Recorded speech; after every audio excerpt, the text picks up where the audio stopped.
Saravanan sir, இப்போ என்னன்னா வணக்கம் சார். மற்ற மாநில முதலமைச்சர்களை எல்லாம் கூட்டி வாங்க டீலிமிட்டேஷன் பற்றி நம்ம வந்து எல்லாரும் ஒன்றா சேர்ந்து முடிவெடுப்போம் அப்படின்னு தமிழகத்தினுடைய அரசு அதை வந்து முடிவு பண்ணுறாங்க. மீட்டிங்க்கு கூப்பிட்டாங்க, எல்லாரும் வராங்க, மீட்டிங்லாம் பேசுனாங்க.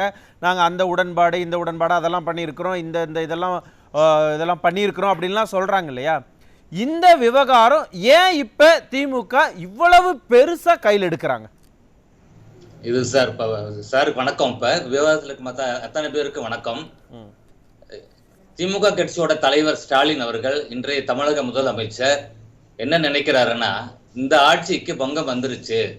ஏன்னா திமுகவுக்கு எப்பயுமே ஏதாச்சும் ஒரு கண்டம் இருக்கும். ஒரு எலெக்ஷன்ல வந்து கரண்ட் கட் ஆக்கிட்டு அதனால எலக்ட்ரிசிட்டி கண்டம், ஆட்சி பறி போச்சு.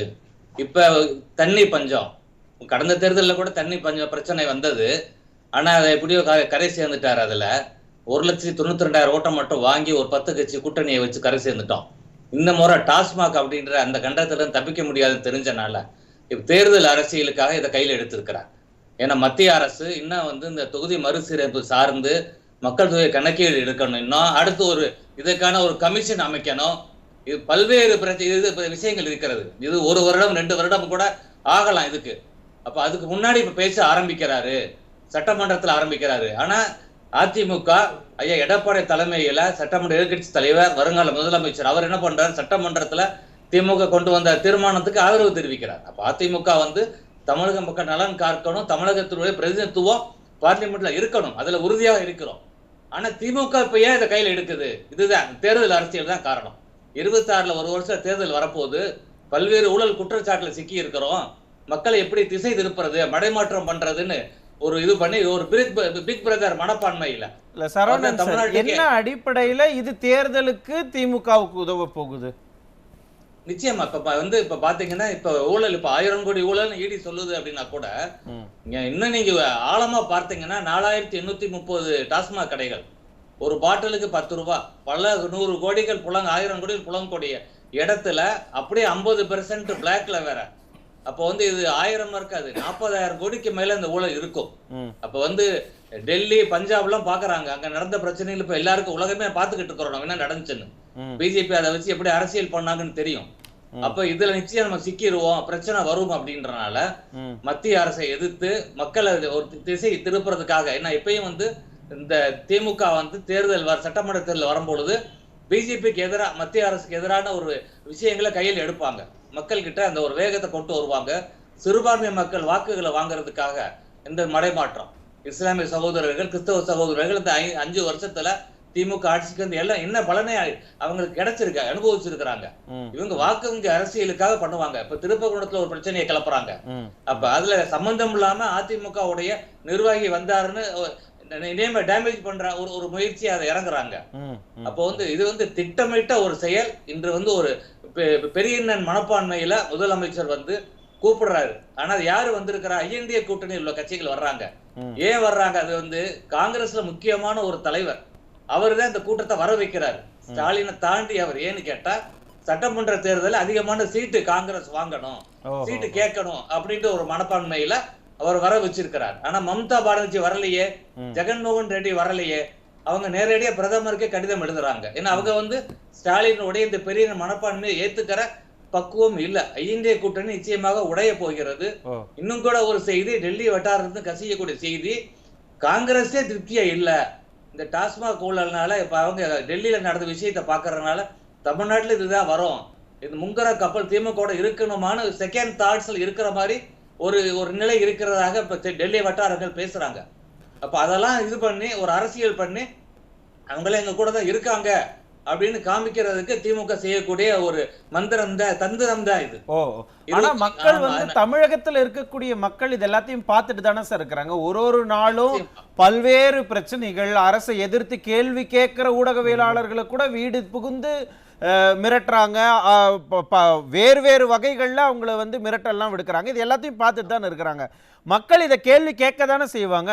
இவங்க போய் மற்ற மாநில முதலமைச்சர்களை சந்திக்கிறாங்க, டீலிமிட்டேஷன் பத்தி மீட்டிங் போடுறாங்கிறதுக்காக இங்க நடக்கிற பிரச்சனையை யாரும் பேசாம விட மாட்டாங்களே. நிச்சயமா அந்த தமிழ்நாட்டு மக்கள் காத்துக்கிட்டு இருக்காங்க. 2026 எப்ப வரும், ஏப்ரல் மேல எலெக்ஷன் எப்ப வரும் அன்னைக்கு இந்த திமுக வீட்டுக்கு அனுப்புவோம் அப்படின்ட்டு 525 பொய்யான வாக்குறுதிகளை கொடுத்து ஆட்சிக்கு வந்து எதையுமே மக்களுக்கு செய்யாம அதிமுக செயல்படுத்திக்கிட்டு இருந்த எடப்பாடியார் செயல்படுத்திக்கிட்டு இருந்த பல்வேறு நலத்திட்டங்களை முடக்கினது மட்டும்தான் திமுகவோட சாதனையாக அவங்க பண்ணிக்கிட்டு இருக்கிறத மக்கள் வந்து எல்லாமே கண்கூடாக கண்டிருக்கிறார்கள். சரி சரவணன் சார், நம்ம இப்படி ஒரு வகையில ஒரு பார்வையில பார்க்கலாமா? இப்ப அண்டை மாநிலத்தில் இருக்கக்கூடிய அரசுகளோடு இணக்கமாக இருந்தோம்னா நமக்கு மற்ற மாநிலங்களில் நிறைய பிரச்சனைகள்லாம் இருக்குது. இப்போ பார்த்தோம்னா கர்நாடகாவில் நதிநீர் பிரச்சனை இருக்குது, கேரளாலையும் அதே மாதிரி முல்லை பெரியாறு பிரச்சனை இருக்குது. அதே மாதிரி மற்ற மாநிலங்கள்ல இருந்தும் நமக்கு வந்து வரவேண்டிய சில விஷயங்கள்லாம் வரவேண்டியது இருக்குது. இப்போ கோதாவரி இணைப்பெல்லாம் கூட நம்ம பேசலாம். இந்த மாதிரியான விஷயங்களுக்கெல்லாம் அண்டை மாநில முதலமைச்சரோடு அண்டை மாநில அரசுகளோடு இணக்கமாக இருந்தால் அதெல்லாம் ஈஸியாக கிடைக்கும் இல்லையா?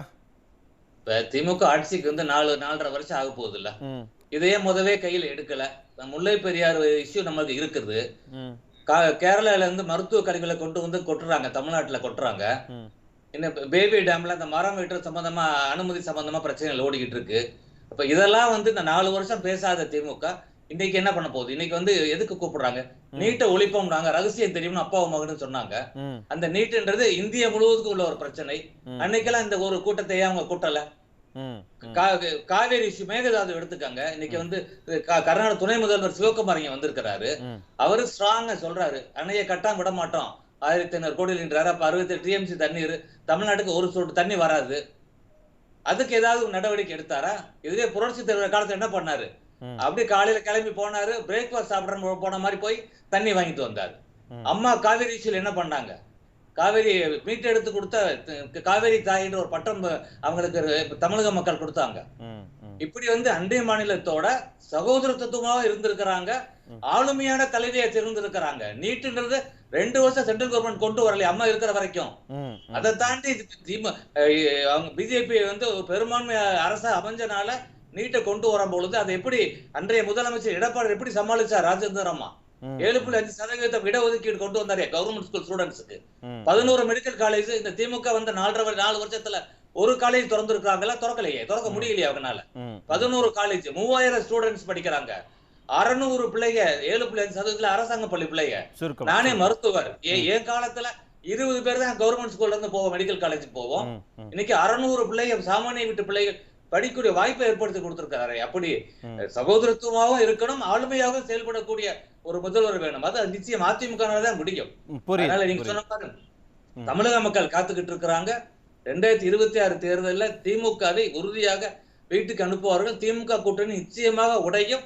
ஐயா எடப்பாடி தலைமையில மிகப்பெரிய ஒரு பலமான கூட்டணி அமைஞ்சு திமுக வீட்டுக்கு அனுப்புவோம். அதை எல்லாரும் ஒரு செயல்படுறதுக்கு அத்தனை பேரும் தயாராக இருக்கிறோம். புரியுது, நன்றி. நான் திரும்ப உங்ககிட்ட வரேன். சரவணன் சார், தொடர்ந்து இதே மாதிரியே இந்த திமுக அரசாங்கம் பேச வேண்டியதுக்கெல்லாம் வாய்மூடி அமைதியா இருந்துட்டு மற்ற விஷயங்களை எல்லாம் மிகப்பெரிய பேனர்ல விளம்பரப்படுத்திக்கிட்டே இருந்தாங்கன்னா மக்கள் மத்தியில என்ன ஆக போறாங்க? இல்ல, இப்ப இந்த 4 வருஷ ஆட்சியில மக்கள்கிட்ட கெட்ட பேரை சம்பாதிச்சிட்டாங்க. அதனால நீ புதுசா அவங்க சம்பாதிக்க வேண்டிய விஷயம் கிடையாது. மக்கள் காத்துக்கிட்டு இருக்காங்க, என்னைக்கு தேர்தல் வரும் அன்னைக்கு இந்த திமுக வீட்டுக்கு அனுப்புவோம்ட்டு. இன்னைக்கு தமிழ்நாட்டுல சட்டம் ஒழுங்கு பிரச்சனை ரொம்ப கடுமையா இருக்குது. எங்க பார்த்தாலும் கொலை, கொள்ளை, பாலியல் துன்புறுத்தல்ன்றது பிரச்சனை தலைவிரித்தாடி இருக்கு. டெய்லி ஒரு கொலை நடந்துகிட்டு இருக்கு. ஒரு கொலையில பல கொலை நடந்துகிட்டு இருக்குது.